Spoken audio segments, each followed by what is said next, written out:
Okey Tuan Haji. Ya. Rafidah Aziz marah. Hmm. Marah bukan main. Posting beliau tentang kaki tangan awam yang telah pencen Hmm. nak ke IJN telah pun dibatalkan. Baik. Okey. Kemudian dia tulis, saya pun baca penulisan beliau di Facebook beliau. Hmm. Kemudian di-delete. Katanya dakwa Rafidah Aziz, rakannya di luar negara dapat baca. Cuma Baik. dalam Malaysia tak dapat baca. Kemudian Syed Saddiq, yang berhormat Syed Saddiq Syed Abdul Rahman pula dengan video di TikToknya Yang berkhidmat. yang berkhidmat, bukan yang berhormat. Bukan berhormat. Oh, sekarang mereka tak cukup hormat dah. Tak, kalau kita nak bagi yang berhormat, mereka kena berkhidmat dulu. Baru ada hak Ah, nak minta dipanggil yang berhormat. okey, yang berkhidmat. Saya harap rakyat boleh terima benda ni dan boleh tekankan perkara tu. Semua ahli wakil rakyat anda rujuklah sebagai yang berkhidmat supaya mereka tak naik ego dan mereka lakukan khidmat sebelum kita bagi hormat. Jadi yang bersetuju dengan cadangan Tuan Haji Hanif Batri, tulis tengok setuju tak setuju. Bukan lagi yang berhormat, jangan panggil yang berhormat tetapi panggillah yang berkhidmat. Betul, kerana anda yang mengangkat mereka, anda yang undi mereka. Kenapa pula kita pilih mereka, mereka pula yang berhormat. Kita tak cukup hormat. Okey, apa pun Tuan Haji. Ya, saya. Bila Syed Saddiq dengan video, dengan bukti, dia kata saya ada bukti. Hmm. Okey, dia tunjuk lagi, kemudian ada di bawah yang tak sedap itu, Hmm. di-ban oleh MC. Baik. Dalam bahasa istilah Melayunya SKMM. Jadi saya nak tanya Tuan Haji dan juga berjuta rakyat Malaysia nak tahu hak apa apa apa penjelasan yang dibuat oleh Menteri Komunikasi mengatakan kami tidak arahkan. Okey? Ya. Kita dah ada undang-undang, pelbagai akta Hmm. dah ada. Kenapa perlu mereka ada SOP mereka sendiri? Silakan Tuan Haji. Baik, terima kasih Saudara Fazli. Saya yakin dan saya percaya soalan ni bukan sahaja berkaitan kepentingan Rafidah Aziz. Ya, betul. Ia ni mencangkupi semua kita. Mm-mm. Seperti nyatakan sama daripada Sanglang ke, ataupun untuk saya Cokok Tok Kun ke, Cokok Tok Kun. sampai ke mana pun. Semua tertanya-tanya Cokok perkara Tok ni. Kun tak sensitif lah. Tak sensitif. Perlu tak sensitif. So, berhubung dengan perkara ni, yang menjadi isu adalah banyak kita dengar posting-posting ataupun muatan naik ke media sosial, tak kisah daripada sudut mana sekalipun, sama ada Facebooknya, yang pakai Twitter atau X sekarang ni, Instagram, merungut kata di blog, ada shadow ban dan macam-macam. So perkara itu memuncak apabila Tan Sri Rafidah Aziz, saya percaya pada 1 Mac telah menyuarakan berhubung dengan isu IJN dan penjawat awam yang berpencen. Kita tak nak masuk isu tersebut. Kita cuma berkaitan dengan posting dan ban dan SKMM ni. Dan beliau merungut dan mendakwa bahawa apa yang beliau telah bangkitkan untuk kepentingan rakyat, pengetahuan rakyat, telah pun tidak dapat diakses oleh pembaca-pembacanya, pengikutnya di Malaysia. Dan seperti yang dinyatakan tadi, tetapi dia dimaklumkan boleh diakses di luar negara. Dan saya percaya Saudara Fazli telah memajukan untuk membantu saya memahami video Syed Saddiq, di mana ditunjukkan bahawa apabila dia pergi ke link Rafidah Aziz, link itu menunjukkan dihalang di Malaysia oleh SKMM. In fact, pihak media pun, apabila Rafidah Aziz bangkitkan benda ni, pihak media mengatakan mereka telah menghubungi pihak Facebook, dan Facebook juga telah mengesahkan kononnya mereka menerima arahan daripada SKMM. Tapi yang menarik ni adalah apabila gesaan dibuat mulai pada 1 Mac untuk beberapa hari, termasuk oleh Johan Jaafar, bekas pemimpin media terkenal, supaya Fahmi Fadil meminta maaf kepada Rafidah Aziz, pada 4 Mac, Fahmi Fadil mengatakan dia ataupun kementerian dia tidak ada arahkan SKMM langsung. Dan dia tidak ada arahkan Facebook langsung. Dia mendakwa bahawa apa yang dibuat tu dalam pahaman beliau adalah suatu SOP penyeliaan oleh pihak Facebook sendiri ataupun oleh pihak SKMM dan Facebook. Makna kata dia nak menunjukkan tidak ada kaitan kerajaan dengan SKMM. Baik, di sini saya sebagai seorang pengamal undang-undang, saya tidak ingin pergi kepada tuduhan menuding jari tanpa fakta.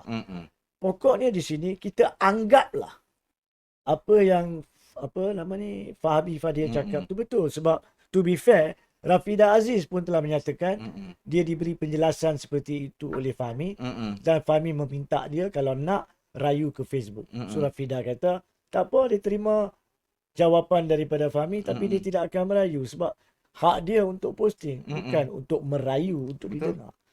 So andai kata kita terima kenyataan Fahmi, mereka tak masuk campur, mereka tak beri arahan. Mereka ni maksud dia sama ada dia Kerajaan mahupun kerajaan.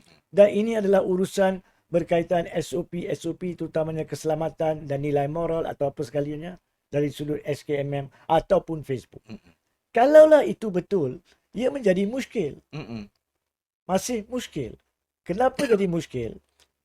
Sebab seperti yang saudara Fazli sentuh tadi, negara kita sebenarnya sudah mempunyai nombor satu, hak bersuara di bawah perkara 10 Perlembagaan Persekutuan yang membenarkan rakyat membangkitkan apa-apa perkara yang perlu dibangkitkan secara teratur dan bebas.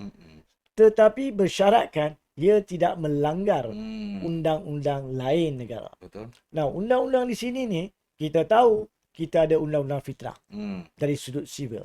Maksudnya katalah apa yang dibangkitkan oleh Tan Sri Rafidah tu, kita ambil contoh, contoh. sebab itu topik perbincangan kita.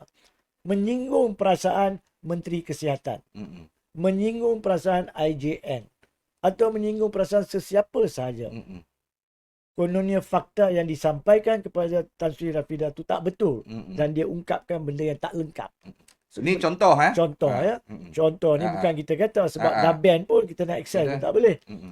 So kalau itulah rungutan mereka, maka mereka boleh mengguna pakai undang-undang sivil fitnah untuk mengambil tindakan saman terhadap Rafidah Aziz.